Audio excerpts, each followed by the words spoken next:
conversation and began to have that conversation with this beautiful young lady himself. With no thought of defeat, as our military stand-up would say, Eric pressed that conversation with Corolla, and as the evening went on, they agreed to mutually exchange telephone numbers. And this led to their first date about a week later. Now, I was, in my homily this morning, going to mention that Corona was a little hesitant about going out with Eric because of the age difference. But I don't want to embarrass him, so I'm not going to mention that. Well, the relationship continued to develop. And it did so to the point that eventually Eric brought up this normally taboo subject called engagement. They dialogued about it, marriage came into the picture, and Eric had a plan to so that the military. And he ended up in Japan. But with the help of some subterfuge, the sister involved, they managed to work it out, and Eric finally did propose, and we sit here today. And we've come here today to celebrate that great sacrament of matrimony. It is truly a very joyous event in their lives and in the lives of families and friends. And we recognize that they're making a major commitment of love today.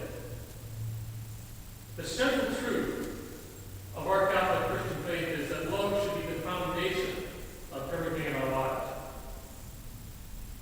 The readings that Eric and Corona chose for today have a lot to say about love. The reading we hear from the first letter of Paul to the Corinthians is the very kind of normal traditional reading that you will hear at many wedding ceremonies. Because in it, St. Paul tells us about the qualities of love we are to gain from our faith and from our relationship with God. We're to love God, and He says He loves us.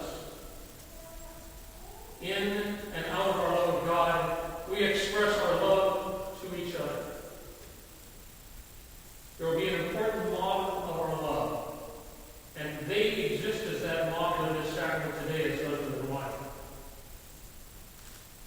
The love that's expressed here, the sacramental love that's expressed here, is so different from the love that the secular world preaches. Our Catholic view of love is one that is patient and giving.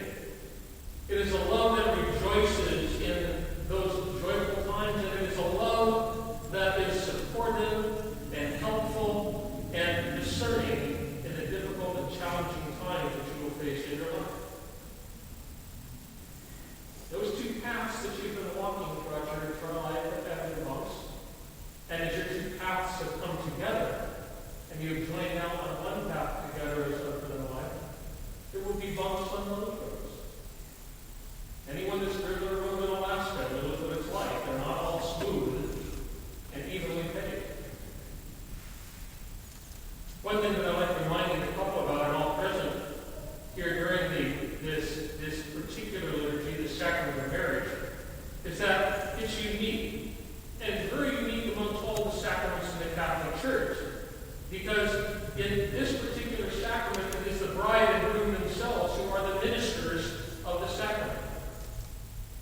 They bestow that sacrament on each other as the minister, as the congregation that is here.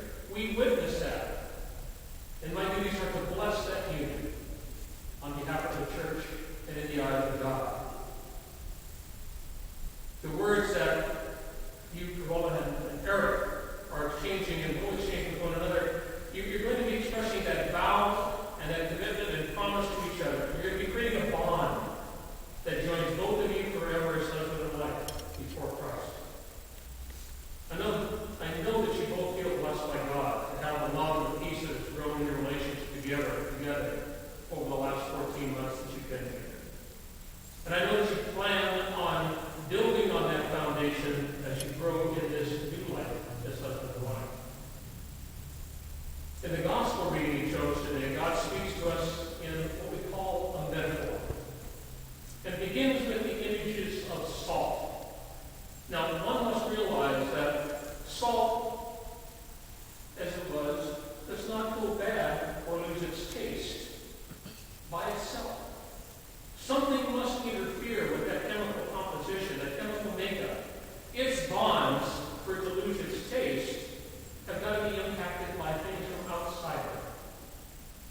The love in which the couple loves each other is to be like the city set upon the mountain, which cannot be hidden. When you walk out of this church today as husband and wife, you are the example of Catholic Christian love to the world. That's so important in how you live your life.